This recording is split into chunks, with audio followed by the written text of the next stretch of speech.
Hey YouTube. First, a little meta note. I normally try to post on Tuesdays and Fridays and have one of those two be about tarot and one be on a different topic.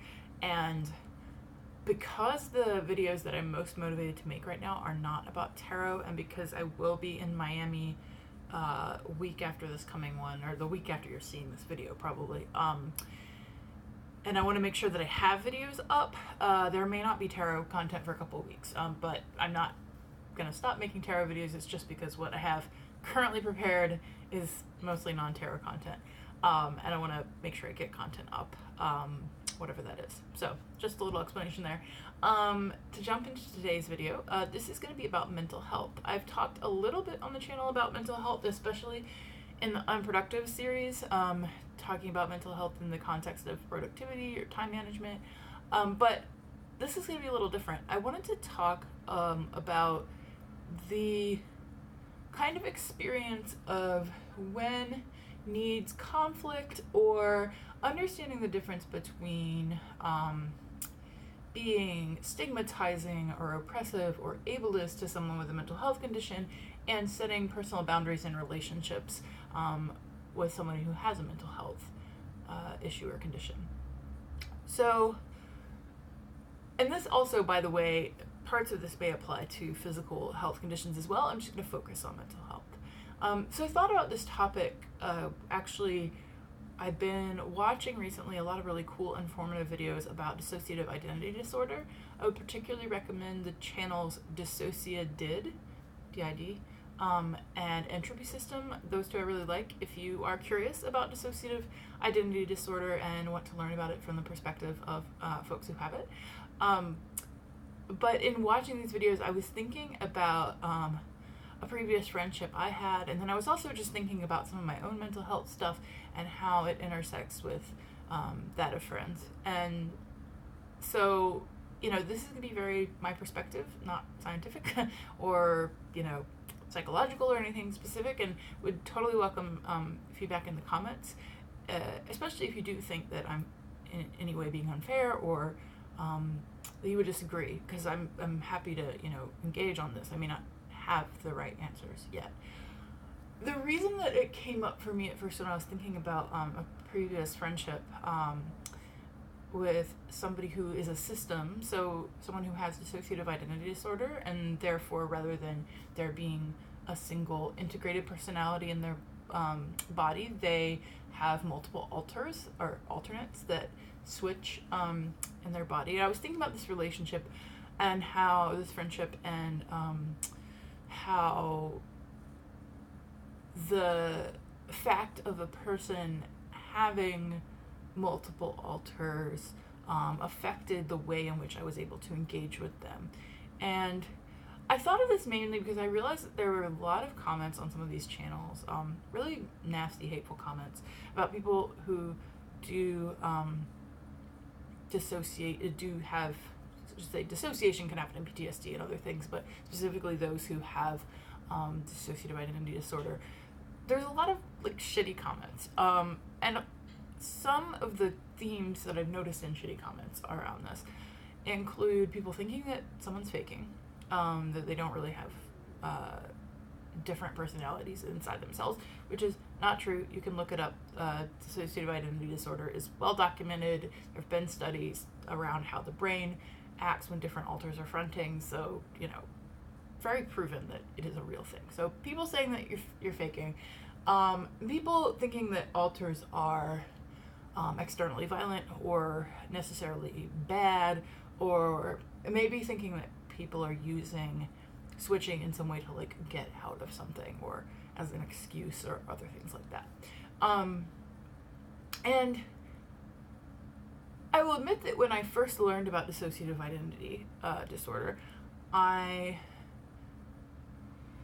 think I might have occasionally wondered, not being fully informed about it, wondered if people did switch for a reason, and maybe sometimes wondered, does somebody ever switch to get out of a situation?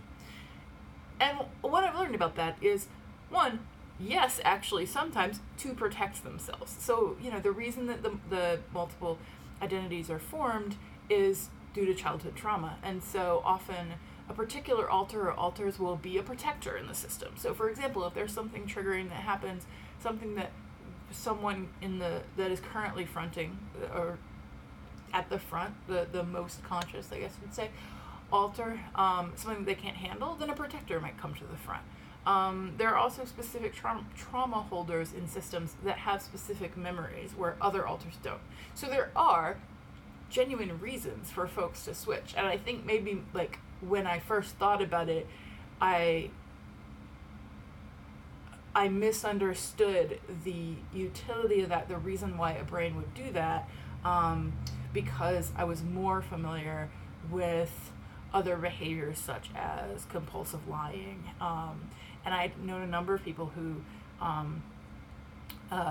lied compulsively. I had a history as a pre-teenager, early teenager of compulsively lying. I've mentioned this on the channel before. It's very much a point of shame for me and something that, I'm spending my whole life kind of healing from. But I think that complicated, so this is, talking about how different mental issues like intersect. I think that experience,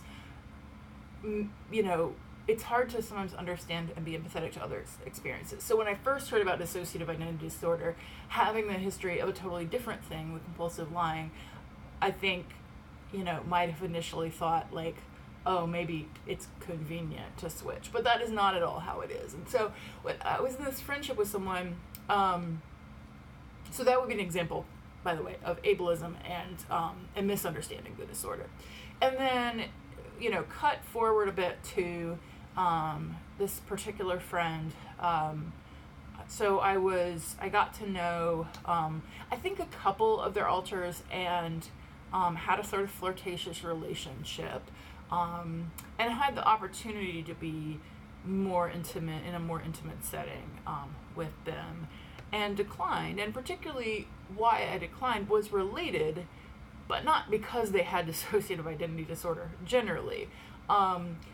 They explained their system to me and explained that they have some alters who react very differently to intimate situations. And in particular, they had one of the alters that I was attracted to and was kind of forming a connection with, was a very kind of intense, kind of like dominant energy alter. And I suspected that if I were in an intimate relationship, a sexual relationship with this person, that I would be in a particularly vulnerable state.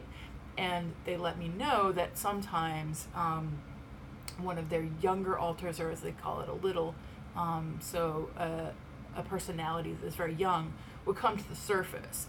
And when that happened, it was okay, but if that happened in an intimate situation, the little, as a child, was completely uninterested in that, would remove themselves, and I'm saying them because I honestly cannot remember the gender of the particular little, but would remove themselves and would not be available to comfort or help a partner get out of a particular headspace.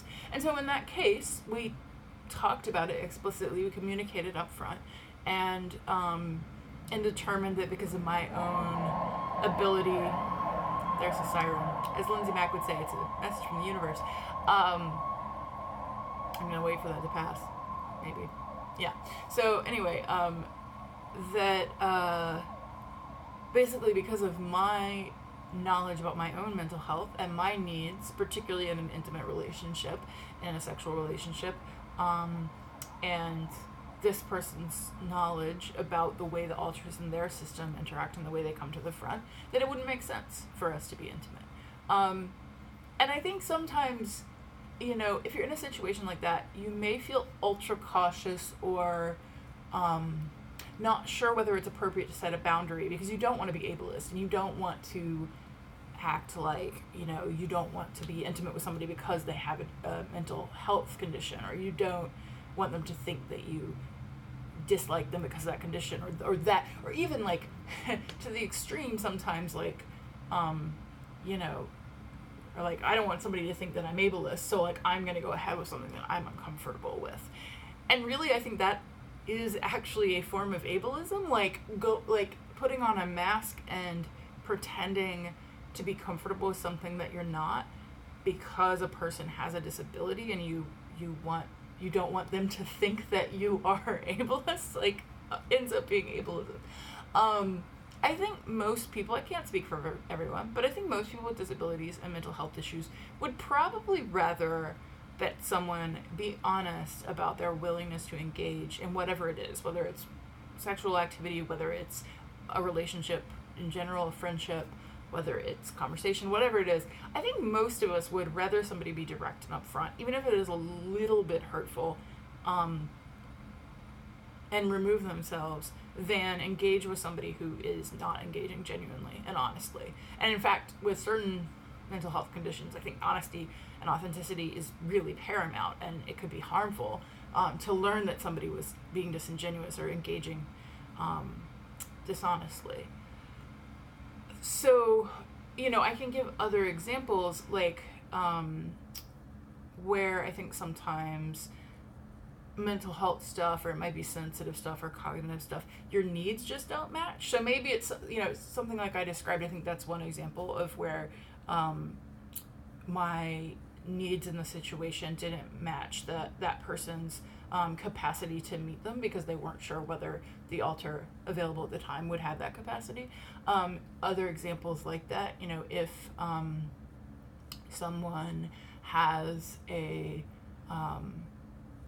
mental health condition or cognitive condition where maybe they can't control how much they talk or fidget or tap, and you have something where you're extremely sensitive, and so that a lot of talking or a lot of noise or a lot of movement becomes overwhelming to you, and you're not able to stay in the space and remain comfortable. That would be another example where I think being upfront and clear about it, like not presenting the other person's thing, whatever that is, as a problem, saying, hey, like, totally understand that this is how you engage with the world, want to validate that and say that is awesome. Unfortunately, the way I engage with the world just clashes, and so I think we need to limit our time together, or I may need to remove myself sometimes from a situation. Sometimes, and I think where it gets a little trickier is where a particular mental health condition may lead to behaviors that are destructive or damaging or can be unhealthy. I think there's a lot of gray area. I think it's important to be compassionate to people who engage in these behaviors because of their mental health, but also if they are harming others, that is something that we need to engage with, think about how to minimize, harm reduction is something I very much believe in, trying to minimize harm, not condemn the person. But I think that, sometimes, if we are, for example, particularly triggered around a behavior, maybe somebody is engaging in compulsive lying, and that is something that they haven't fully recognized or haven't figured out how to, work with a mental health professional on, or work with themselves on. If we are really triggered by lying, it may be impossible for us to be in a relationship with that person if we have a history of abuse with somebody who lied. So I think it's possible to be compassionate towards the person who has that challenge, and at the same time set a clear boundary for yourself. I think you can recognize the difference between a boundary and just stigmatizing someone. If you think a little bit about it, am I setting a boundary because of a need I have, a trigger I might experience, because I'm not able to be my full self in a situation, something like that, versus am I setting a boundary because I feel somewhat uncomfortable because I'm not used to a person's behavior, because the way someone interacts with the world feels unusual to me, but it's not in any way harming me or getting in my way or messing with my own conditions. Maybe I can sit with kind of why I consider a certain behavior normal and challenge that in my own mind and understand that people engage the world differently.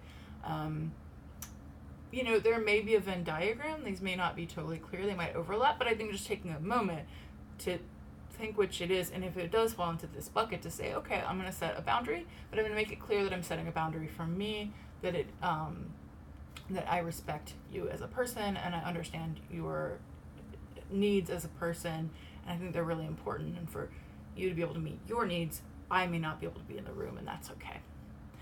So that was probably a little stumbly. Feel free to leave a comment below if you have thoughts. Do you agree, disagree, agree in part? What are your experiences here? Particularly if you are somebody who experiences disability, mental health, cognitive issues, what has been your experience here? And how would you like someone to approach you if there is this kind of a clash or mismatch between needs? What are your preferences? And don't forget to like, subscribe, and let me know if there are particular disability topics or anything else that you'd like me to cover on the channel.